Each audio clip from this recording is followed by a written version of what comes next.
Ayan mga ka-level up. Nakikita nyo yan, ayan o, may mga dot. Ito siguro yung tinatawag nilang sign ng treasure.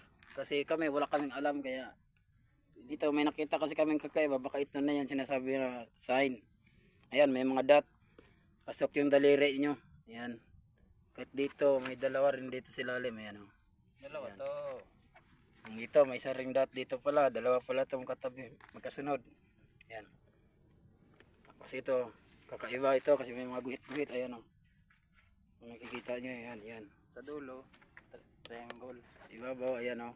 Para siyang, hindi mo laman to kung triangle lang o ano to. Yung tinatawag nilang pyramid. Pyramid ba ito kung tawagin o triangle lang. Pero ang Ayan. kuan andun sa taas. Ang kuan Pero ang mini to, andun sa nasa ibabaw. Madali lang tukuyin kasi nakikita nyo na yung ano, parang simintong nakataklap lang sa butas ng malaking bato. ay nagkabangin na naibutan. Pero di namin sasabihin kasi mamaya alam nyo na. So ani dato ay sa papakita rin dato pero ay lang na ay nang asaban na matungod. Susubukan lang namin to.